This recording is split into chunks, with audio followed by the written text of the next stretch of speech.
আসসালামু আলাইকুম ভিউয়ার্স, আজকের আমি আসলাম আপনাদের জন্য নতুন একটা রেসিপি নিয়ে। আজকের আমি বানিয়ে দেখাবো পেঁয়াজ পাতা ভর্তা। এই ভর্তাটা অসাধারণ লাগে, আপনারা বাসায় বানিয়ে খেয়ে দেখবেন। অন্য কোনো তরকারির প্রয়োজন হবে না এই ভর্তাটা হলে। তো বাসায় বানিয়ে খেয়ে দেখবেন, যদি ভালো লাগে আমাকে কমেন্টে জানাবেন এবং আমার চ্যানেলটি সাপোর্ট করার জন্য লাইক কমেন্ট শেয়ার করে সাবস্ক্রাইব করে পাশের বেল আইকনটি ক্লিক করে দিবেন এবং ফেসবুক পেজ থেকে যারা দেখছেন তারা লাইক কমেন্ট শেয়ার করে আমার পেজটি ফলো করে দিবেন।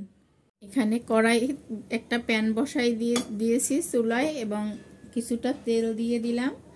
এখানে কিছুটা আলু আমি পাতলা পাতলা করে কেটে নিয়েছি। আলুগুলো আমি এই তেলে ভেজে নেব। পরিমাণ মতো লবণ দিয়ে দিলাম। তেলে ভেজে নিতে হবে যেন সেদ্ধ হয়ে যায়, এতটুকু পরিমাণ ভেজে নিতে হবে।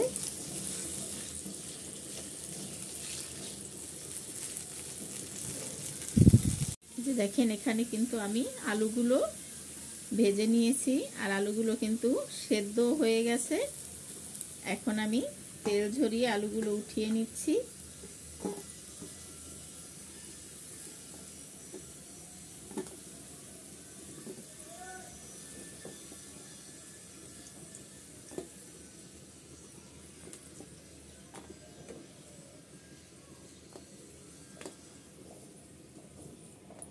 সব আলুগুলো আমি উঠিয়ে নিয়েছি। এখন একই তেলের ভিতর আমি কাঁচামরিচ আর কয়েকটা রসুনের কোয়া দিয়ে দিলাম। এগুলো আমি একটু ভেজে নেব।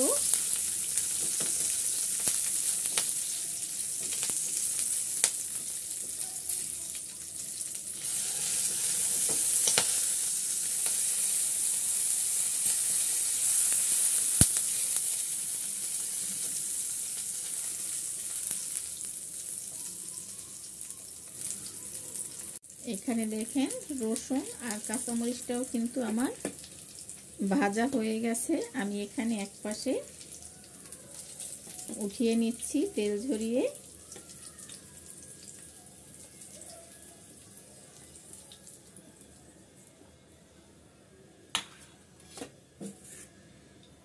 কিছুটা পেঁয়াজ দিয়ে দিলাম আমি,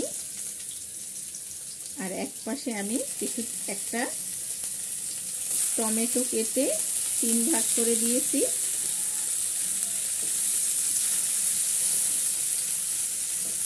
আমি পেঁয়াজটা হালকা একটু ভেজে নেব।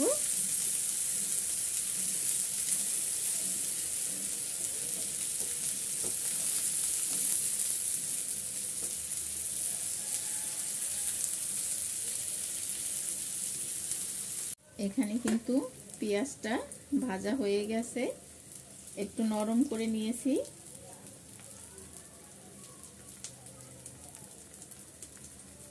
পেঁয়াজটা আমি তেলটা সেকে উঠিয়ে নিচ্ছি।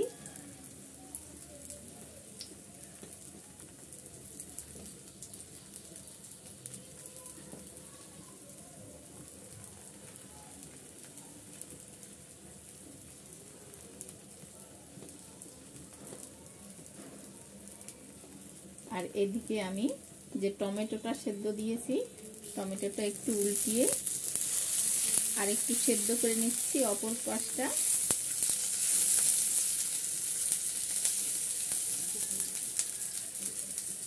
দেখেন এখানে কিন্তু টমেটোটাও সেদ্ধ হয়ে গেছে। আমি টমেটো উঠিয়ে নিচ্ছি। একই প্যানে আমি সবগুলোই ভেজে নিচ্ছি। এখন এখানে আমি কিছুটা পেঁয়াজ কলি কেটে রেখেছি। পেঁয়াজ পাতা এবং পেঁয়াজ কলি যাই বলেন, আমি ছোট্ট ছোট্ট করে কেটে নিয়েছি। এখন আমি এগুলো একটু তেলের উপর সেদ্ধ করে নেব।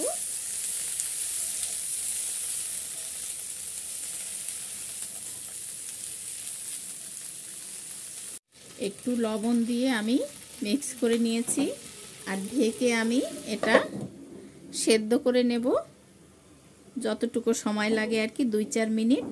দেখেন এখানে কিন্তু পেঁয়াজ পাতাটা সেদ্ধ হয়ে গেছে। এখন কিছুটা ধনিয়া পাতা দিয়ে দিলাম আমি। ধনিয়া পাতা দিয়ে আমি একটু নেড়ে চেড়ে তারপর নামিয়ে ফেলবো।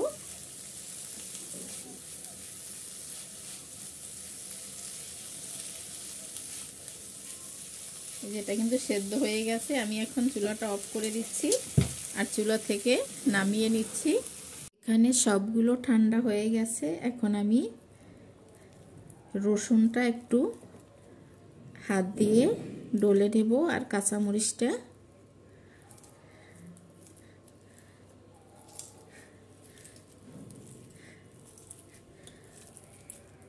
এখানে রসুন আর কাঁচামরিচটা আমি একটু হাত দিয়ে ডলে নিয়েছি। সাথে মিক্স করে দিচ্ছি আমি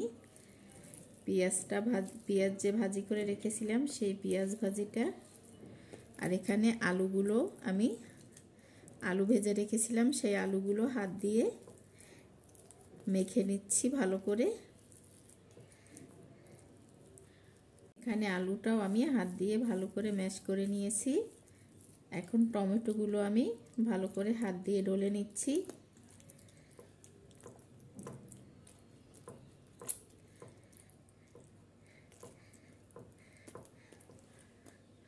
টমেটোর উপরের এই ছোলাটা ফেলে দিচ্ছি আমি, এটা ফেলে দেব। এটাও পাশে সরিয়ে রেখে দিচ্ছি আমি। এখানে যে পেঁয়াজ পাতা ভাজি করে রেখেছিলাম আর ধনিয়া পাতা আমি এটাও এর সাথে একাত্রে মেখে নিচ্ছি। এগুলো ঠান্ডা হওয়ার পরে কিন্তু মাখতে হবে, তা না হলে গরম অবস্থায় মাখা যাবে না। তো ঠান্ডা অবস্থায় আমি হাত দিয়ে ডলে ডলে মেখে নিচ্ছি সবগুলো। এই যে দেখেন আমি এটা ভেঙে নিয়েছি এভাবে। একেবারে পুরো কিন্তু মিহি করে নেই, আমি একটু হাত দিয়ে ভাঙতে একটু সমস্যা হয়েছে। আমি একটু শিলের উপর রেখে একটু পুঁতো দিয়ে শেষে নিয়েছি, একটু পাটার উপর রেখে। আর এখন এখানে আমি শুকনো মরিচের গুঁড়ো দিয়ে দিলাম 1 চামচ।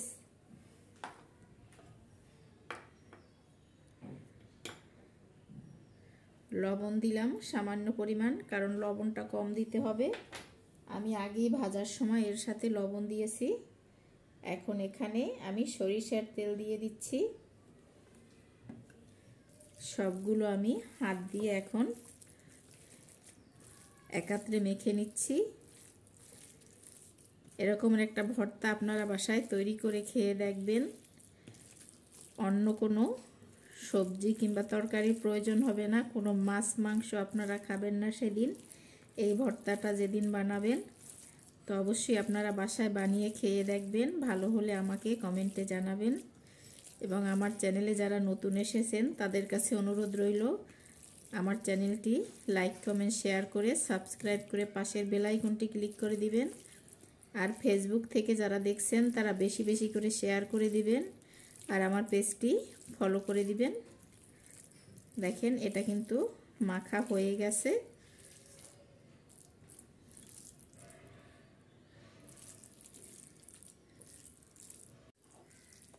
ভর্তাটা আমি এখানে একটা পিরিজে উঠিয়ে নিচ্ছি।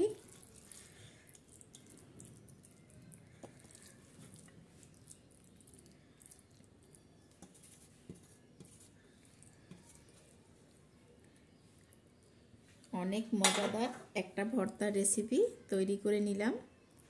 দেখেন দেখতেই কতটা লোভনীয় লাগছে। এটা দিয়ে ভাত খেতে পারবেন একেবারে পেট ভরে। আপনারা বাসায় তৈরি করে খেয়ে দেখবেন অবশ্যই।